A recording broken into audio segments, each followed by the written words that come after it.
Una realidad aparte. Nuevas conversaciones con Don Juan. Por Carlos Castaneda.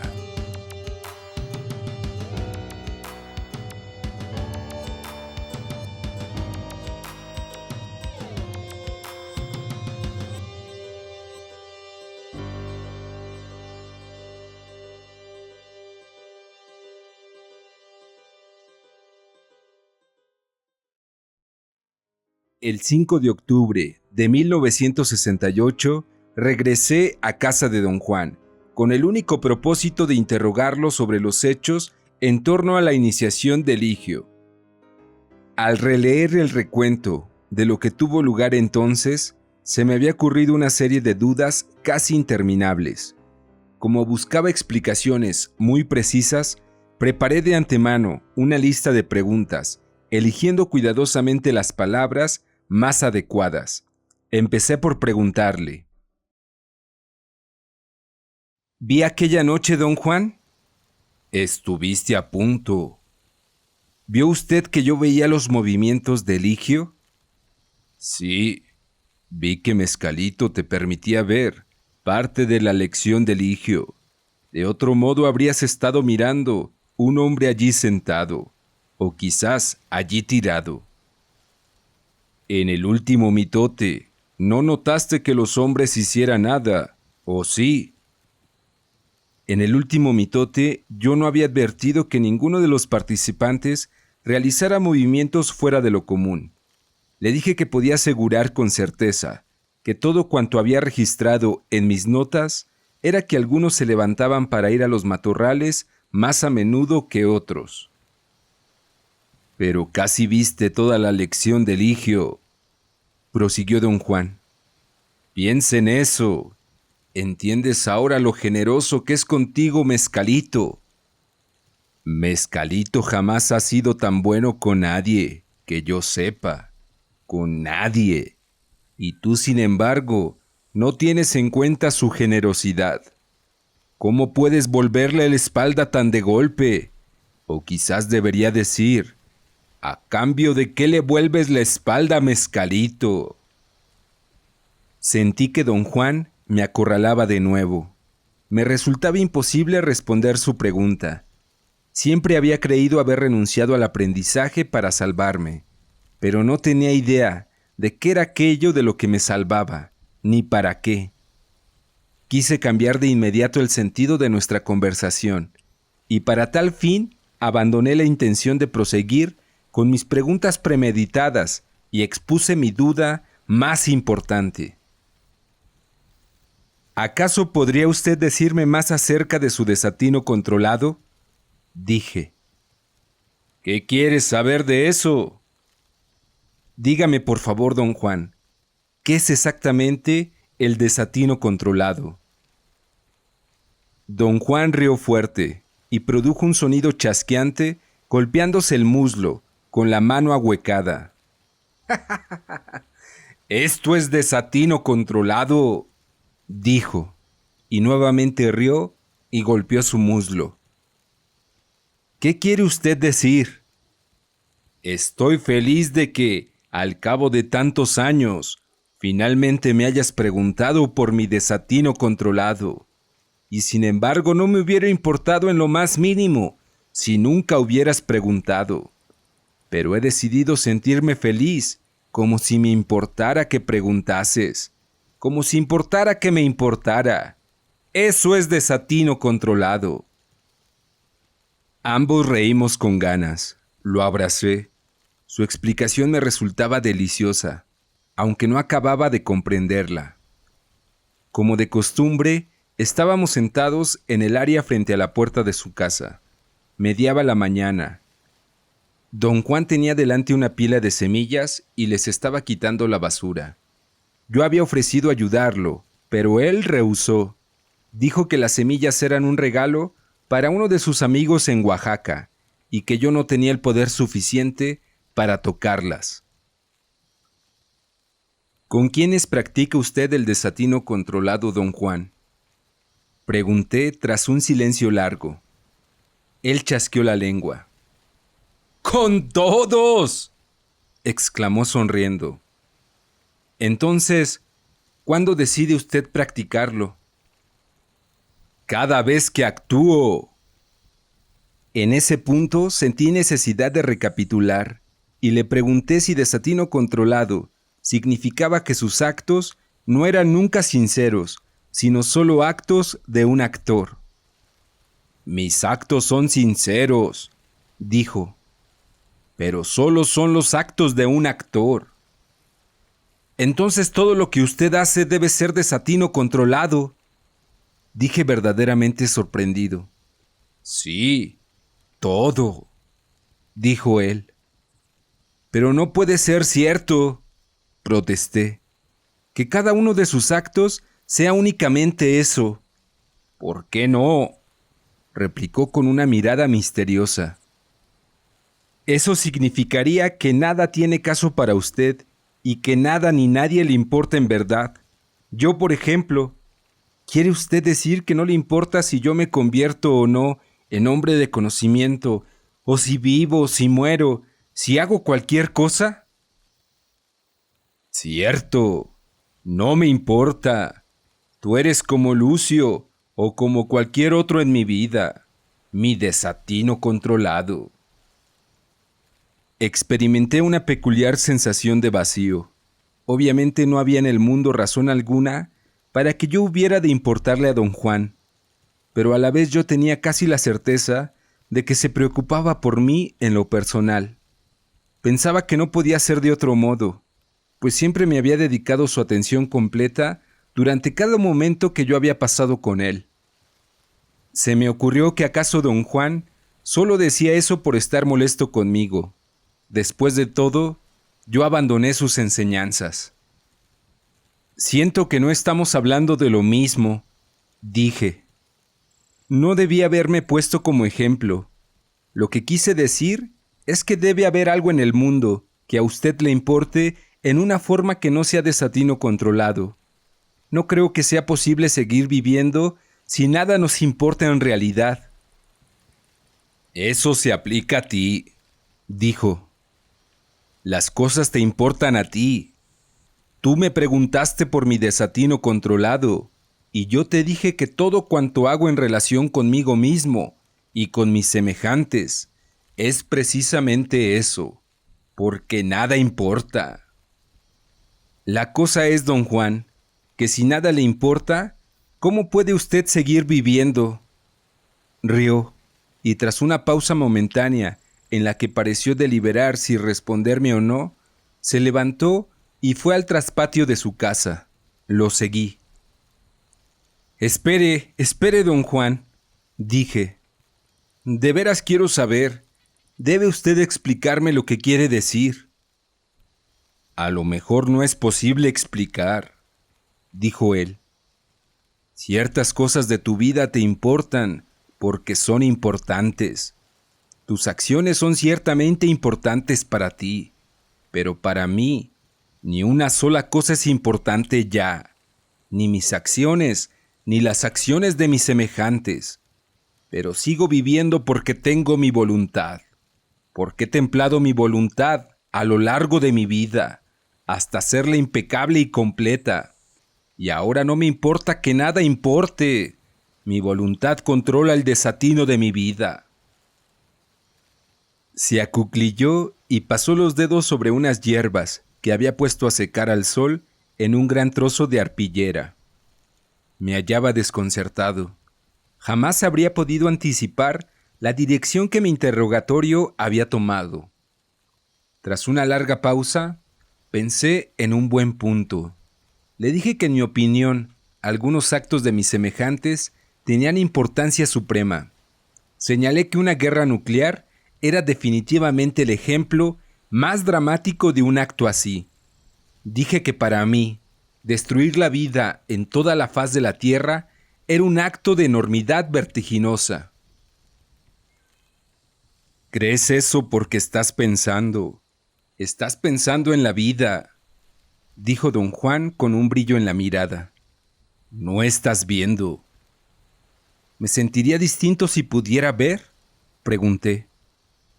Una vez que un hombre aprende a ver, se halla solo en el mundo.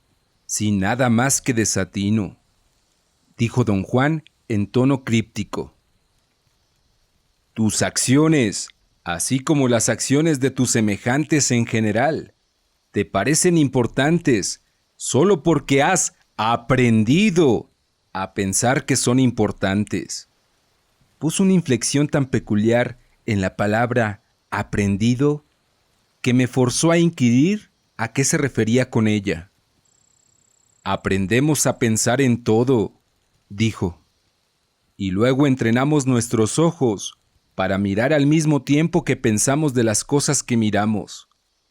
Nos miramos a nosotros mismos, pensando que ya somos importantes. Y por supuesto, tenemos que sentirnos importantes. Pero luego, cuando uno aprende a ver, se da cuenta de que ya no puede uno pensar en las cosas que mira. Y si uno no puede pensar en lo que mira, todo se vuelve sin importancia. Don Juan debe haber notado mi expresión intrigada. Repitió sus aseveraciones 3 veces, como para hacerme comprenderlas. Lo que dijo me sonó al principio como un galimatías, pero al pensarlo cuidadosamente, sus palabras descollaron más bien como una declaración elaborada acerca de alguna faceta de la percepción. Intenté pensar una buena pregunta que lo hiciera clarificar su argumento, pero no se me ocurrió nada. De un momento a otro me sentía exhausto y no podía formular con claridad mis pensamientos. Don Juan pareció notar mi fatiga y me dio unas palmaditas suaves. «Limpia estas plantas aquí», dijo, «y luego las desmenuzas con cuidado y las pones en este frasco». Me dio un frasco grande de café y se marchó. Volvió a su casa horas después, al atardecer. Yo había terminado de deshebrar sus plantas y tenido tiempo de sobra para escribir mis notas. Quise hacerle acto seguido algunas preguntas, pero no estaba de humor para responderme. Dijo que se moría de hambre y que primero debía preparar su comida. Encendió un fuego en su estufa de tierra y puso una olla con extracto de caldo de hueso. Atisbó en las bolsas de provisiones que yo había llevado y sacó unas verduras. Las cortó en trozos pequeños y las echó en la olla. Luego se acostó en su petate, se quitó los guaraches y me indicó sentarme más cerca de la estufa para alimentar el fuego. Estaba casi oscuro. Desde mi puesto podía ver el cielo hacia el oeste. Las orillas de unas espesas formaciones de nubes estaban teñidas de un color anteado profundo, mientras el centro de las nubes permanecía casi negro. Iba yo a comentar la belleza de las nubes, pero él habló primero. «Esponjosas por fuera y apretadas por dentro», dijo señalando las nubes. Su frase encajaba tan a la perfección que me hizo saltar. «¿Entonces te gané?», dijo, y rió con abandono infantil. Le pregunté si estaba de humor para responder algunas preguntas. «¿Qué quieres saber?», repuso. «Lo que me dijo usted esta tarde acerca del desatino controlado me ha inquietado muchísimo», dije. «Realmente no puedo entenderlo». «Claro que no puedes entenderlo», dijo. «Estás tratando de pensarlo, y lo que yo dije no encaja con tus pensamientos». «Estoy tratando de pensarlo», dije, «porque esa es la única forma en que yo personalmente puedo entender cualquier cosa.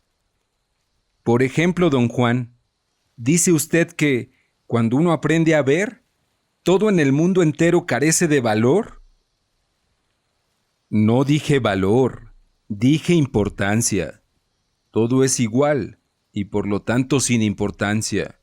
Por ejemplo, no hay manera de decir que mis actos son más importantes que los tuyos, o que una cosa es más esencial que otra. Por lo tanto, todas las cosas son iguales, y al ser iguales, carecen de importancia. Le pregunté si estaba declarando que lo que había llamado ver era en efecto una manera mejor que el simplemente mirar las cosas. Dijo que los ojos del hombre podían realizar ambas funciones, pero ninguna era mejor que la otra. Sin embargo, educar los ojos nada más para mirar era, en su opinión, un desperdicio innecesario. Por ejemplo, para reír necesitamos mirar con los ojos, dijo, porque solo cuando miramos las cosas podemos captar el filo gracioso del mundo. En cambio, cuando nuestros ojos ven, todo es tan igual que nada tiene gracia. ¿Quiere usted decir, don Juan, que un hombre que ve nunca puede reír? Permaneció en silencio un rato. Tal vez haya hombres de conocimiento que nunca ríen, dijo, pero no conozco ninguno. Los que conozco ven y también miran, de modo que ríen. ¿Lloraría a sí mismo un hombre de conocimiento? Por supuesto. Nuestros ojos miran para que podamos reír, o llorar, o regocijarnos, o estar tristes, o estar contentos. A mí personalmente no me gusta estar triste. Por eso, cada vez que presencio algo que por lo común me entristecería, simplemente cambio los ojos y lo veo en lugar de mirarlo. Pero cuando encuentro algo gracioso, miro y me río. Pero entonces, don Juan, ¿su risa es genuina y no desatino controlado? Don Juan se me quedó mirando un momento. Yo hablo contigo porque me haces reír, dijo. Me haces acordar a unas ratas coludas del desierto que se quedan atracadas cuando meten la cola en agujeros tratando de ahuyentar a otras ratas para robarles la comida. Tú quedas atrapado en tus propias preguntas. ¡Ten cuidado! A veces esas ratas se arrancan la cola al soltarse. La comparación me hizo gracia y reí.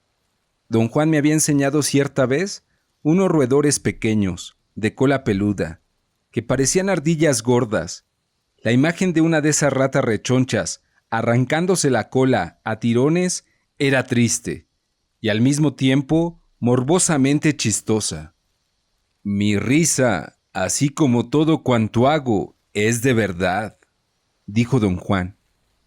Pero también es desatino controlado, porque es inútil, no cambia nada, y sin embargo lo hago. Pero según yo lo entiendo, don Juan, su risa no es inútil, lo hace a usted feliz. No. Soy feliz porque escojo mirar las cosas que me hacen feliz, y entonces mis ojos captan su filo gracioso y me río. Te lo he dicho incontables veces. Siempre hay que escoger el camino con corazón para estar lo mejor posible, quizá para poder reír todo el tiempo. Interpreté sus palabras en el sentido de que el llanto era inferior a la risa, o al menos quizá un acto que nos debilita. Él aseveró que no había diferencia intrínseca y que ambas cosas carecían de importancia. Dijo, empero, que su preferencia era la risa, porque la risa hacía a su cuerpo sentirse mejor que el llanto. En este punto sugerí que si uno tiene preferencia, no hay igualdad. Si él prefería la risa al llanto, la primera era sin duda más importante. Don Juan mantuvo tercamente que su preferencia no quería decir que no fueran iguales, y yo insistí diciendo que nuestra discusión podía extenderse lógicamente al planteamiento de que, si todas las cosas eran supuestamente iguales, ¿por qué no elegir también la muerte? Eso hacen muchos hombres de conocimiento, dijo. Un día desaparecen así nomás. La gente piensa que los emboscaron y los mataron a causa de sus hechos. Prefieren morir porque no les importa. En cambio, yo prefiero vivir y reír, no porque importe, sino porque esa preferencia es la inclinación de mi naturaleza. Si digo que prefiero o escojo, es porque veo. Pero el asunto es que yo no escojo vivir. Mi voluntad me hace seguir viviendo a pesar de cuanto pueda ver. Tú no me entiendes ahora a causa de esa costumbre que tienes de pensar así como miras y de pensar así como piensas. Esta frase me intrigó sobremanera. Le pedí explicar qué quería decir con ella. Repitió la misma formulación varias veces, como dándose tiempo para organizarla en términos distintos, y luego remachó su argumento diciendo que con lo de pensar se refería a la idea constante que tenemos de todo en el mundo. Dijo que ver disipa esa costumbre, y mientras yo no aprendiera a ver, no podría comprender lo que él decía. Pero si nada importa, don Juan, ¿por qué va a importar que yo aprenda a ver? Una vez te dije que nuestra suerte como hombres es aprender, para bien o para mal, repuso. Yo he aprendido a ver y te digo que nada importa en realidad. Ahora te toca a ti. A lo mejor algún día verás y sabrás si las cosas importan o no. Para mí nada importa, pero capaz para ti importe todo. Ya deberías saber a estas alturas que un hombre de conocimiento vive de actuar, no de pensar en actuar, ni de pensar qué pensará cuando termine de actuar. Por eso un hombre de conocimiento elige un camino con corazón y lo sigue, y luego mira y se regocija y ríe, y luego ve y sabe. Sabe que su vida se acabará en un abrir y cerrar de ojos. Sabe que él, así como todos los demás, no va a ninguna parte. Sabe porque ve que nada es más importante que lo demás. En otras palabras, un hombre de conocimiento no tiene honor, ni dignidad, ni familia, ni nombre, ni tierra, solo tiene vida que vivir. Y en tal condición, su única liga con sus semejantes es su desatino controlado. Así, un hombre de conocimiento se esfuerza, y suda, y resuella, y si uno lo mira, es como cualquier hombre común, excepto que el desatino de su vida está bajo control. Como nada le importa más que nada, un hombre de conocimiento escoge cualquier acto y lo actúa como si le importara. Su desatino controlado lo lleva a decir que lo que él hace importa y lo lleva a actuar como si importara, y sin embargo, él sabe que no importa, de modo que cuando completa sus actos, se retira en paz, sin pena ni cuidado de que sus actos fueran buenos o malos, o tuvieran efecto o no.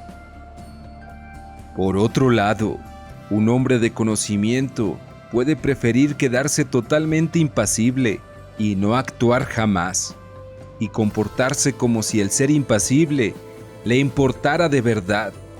También en eso será genuino y justo, porque eso es también su desatino controlado. En este punto me enredé en un esfuerzo muy complicado por explicar a don Juan mi interés en saber qué motivaría a un hombre de conocimiento a actuar en determinada forma, a pesar de saber que nada importaba. Chasqueó suavemente la lengua antes de responder. Tú piensas en tus actos, dijo. Por eso tienes que creer que tus actos son tan importantes como piensas que son, cuando en realidad nada de lo que uno hace es importante. Nada.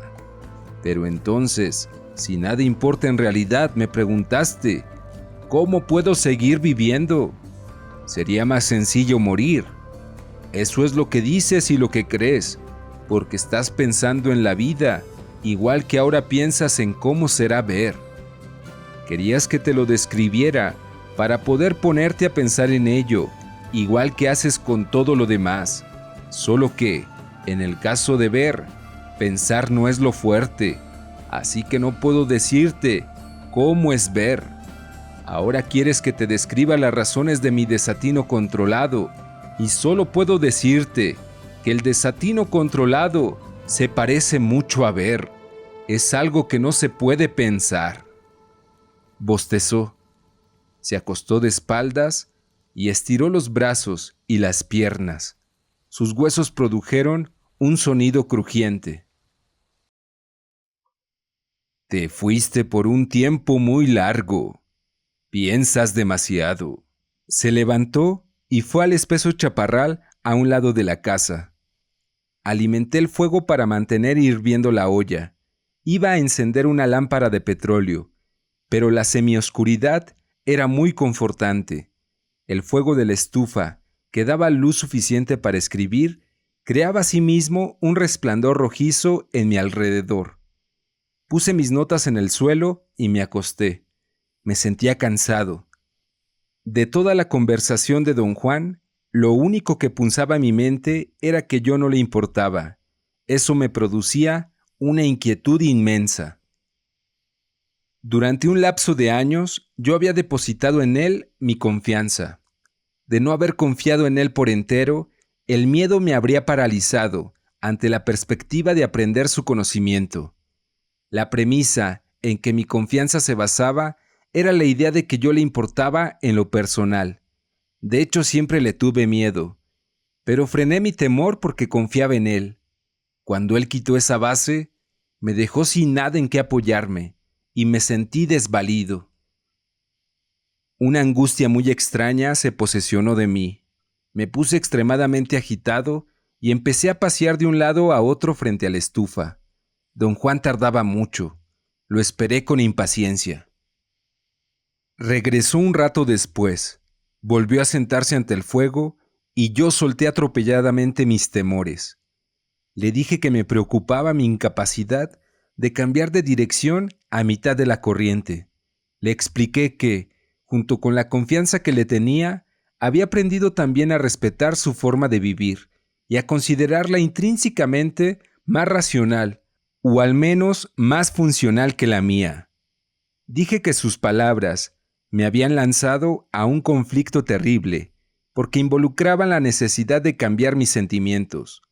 Para ilustrar mi argumento, narré a don Juan la historia de un anciano de mi propia cultura, un abogado rico, conservador, que había vivido su vida convencido de sostener la verdad.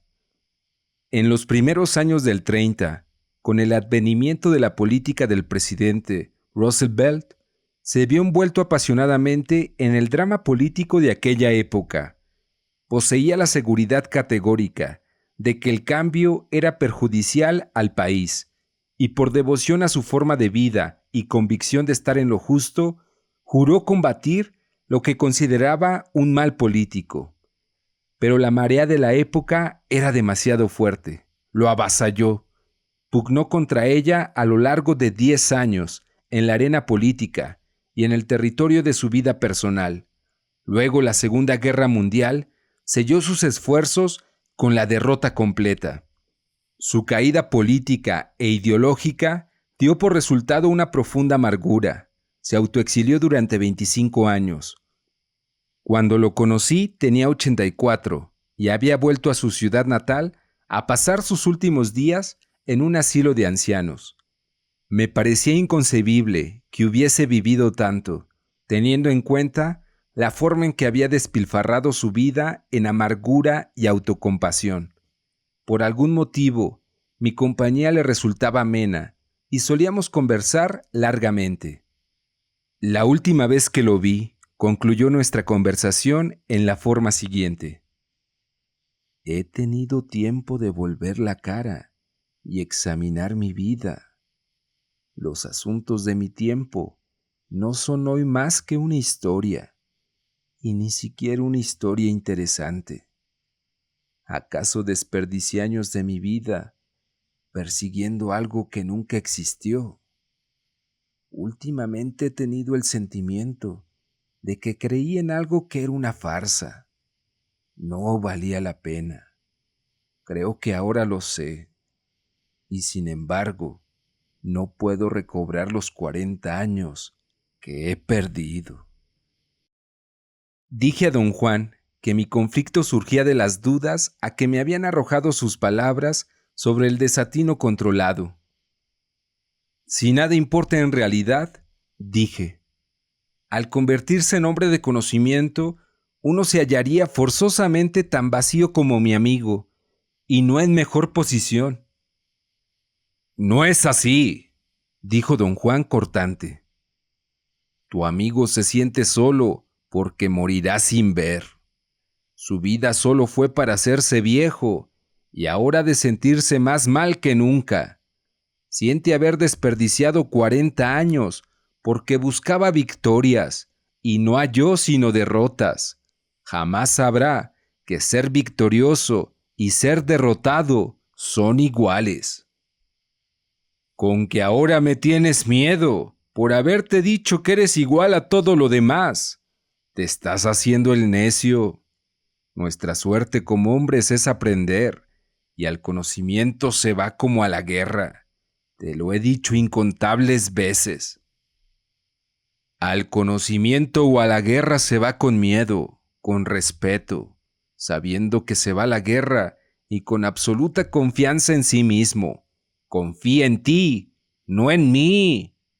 Con que temes el vacío de la vida de tu amigo, pero no hay vacío en la vida de un hombre de conocimiento. Te lo digo yo. Todo está lleno hasta el borde. Don Juan se puso en pie y extendió los brazos como palpando cosas en el aire. Todo está lleno hasta el borde, repitió, y todo es igual. Yo no soy como tu amigo que nada más se hizo viejo. Cuando yo te digo que nada importa, no lo digo como él. Para él, su lucha no valió la pena porque salió derrotado. Para mí no hay victoria, ni derrota, ni vacío. Todo está lleno hasta el borde, y todo es igual, y mi lucha valió la pena. Para convertirse en hombre de conocimiento, hay que ser un guerrero, no un niño llorón. Hay que luchar sin entregarse, sin una queja, sin titubear, hasta que uno vea, y solo entonces puede uno darse cuenta que nada importa. Don Juan revolvió la olla con una cuchara de madera. La comida estaba lista.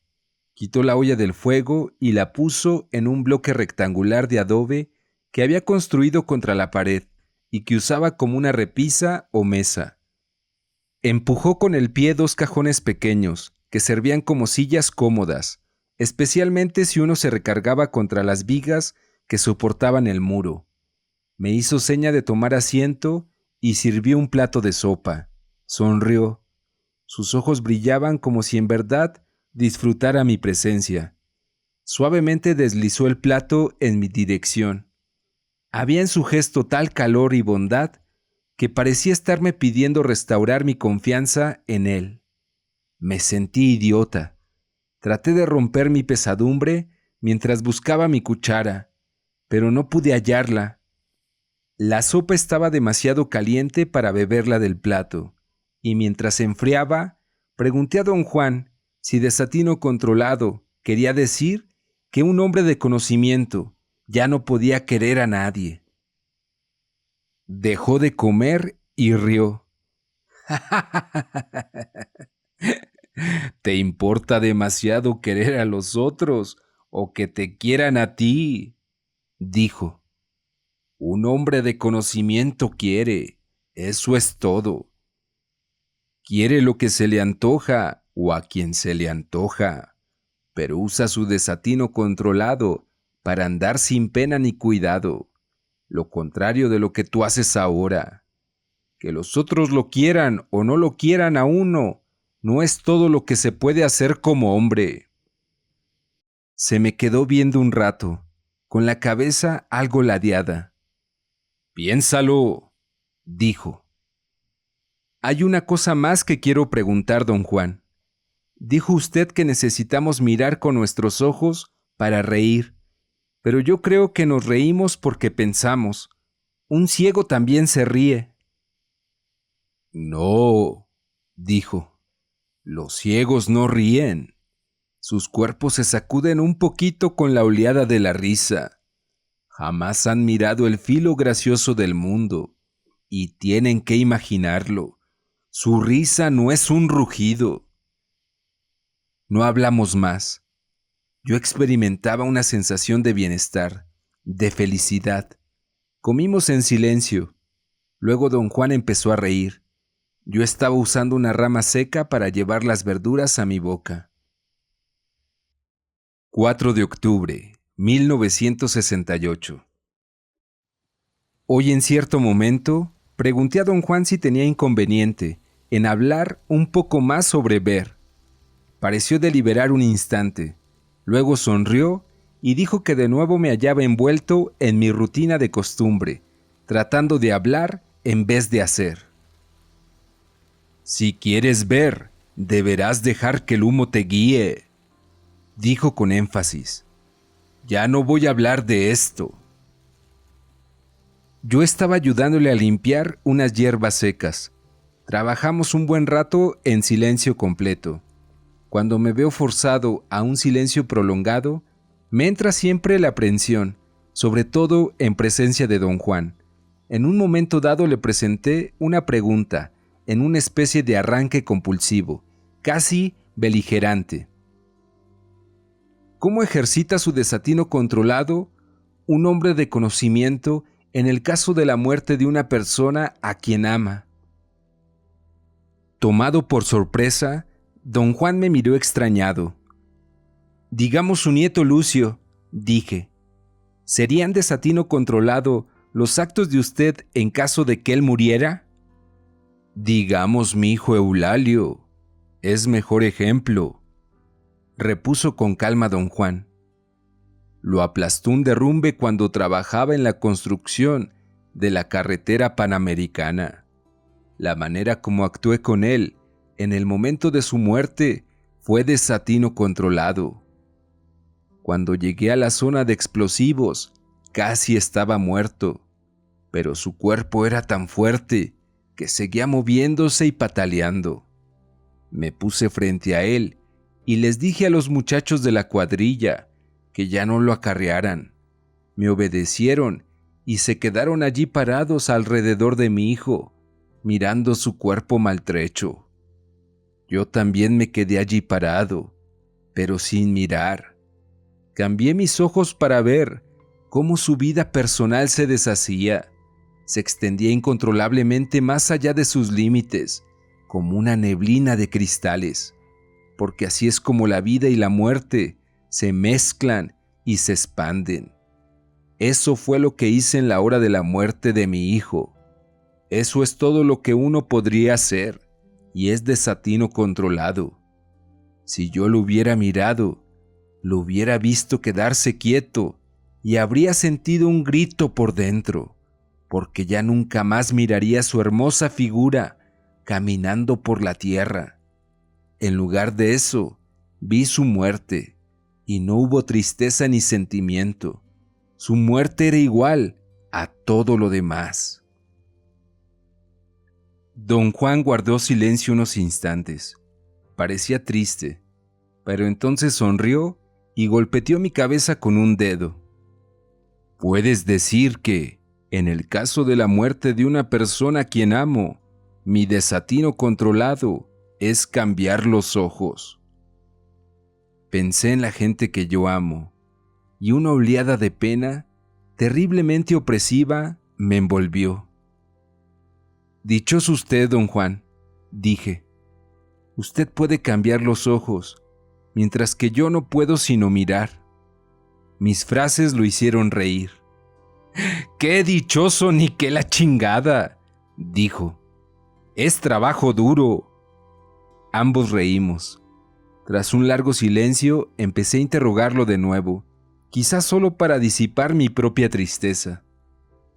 Entonces, don Juan, si le he entendido correctamente, dije, los únicos actos en la vida de un hombre de conocimiento que no son desatino controlado son aquellos que realiza con su aliado o con mezcalito, ¿no es cierto?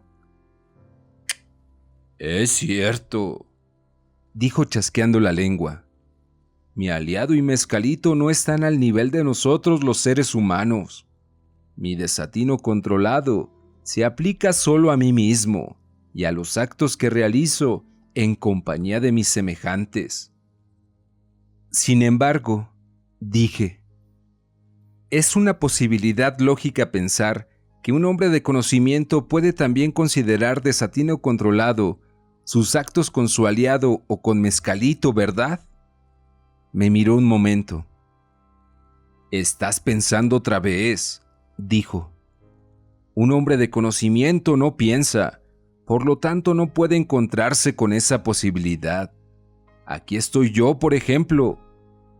Yo digo que mi desatino controlado se aplica a los actos que realizo en compañía de mis semejantes. Lo digo porque puedo ver a mis semejantes. Sin embargo, no puedo ver a mi aliado, y eso lo hace incomprensible para mí. Así que, ¿cómo voy a controlar mi desatino si no lo veo? Con mi aliado, con Mezcalito, yo soy solamente un hombre que sabe cómo ver y se desconcierta con lo que ve. Un hombre que sabe que jamás entenderá todo lo que lo rodea. Ahí estás tú, por ejemplo. A mí no me importa si te haces o no hombre de conocimiento. Sin embargo, a Mezcalito le importa. Si no le importara, no daría tantos pasos para mostrar que se ocupa de ti. Yo me doy cuenta de que se ocupa y actúo de acuerdo con eso, pero sus razones me son incomprensibles.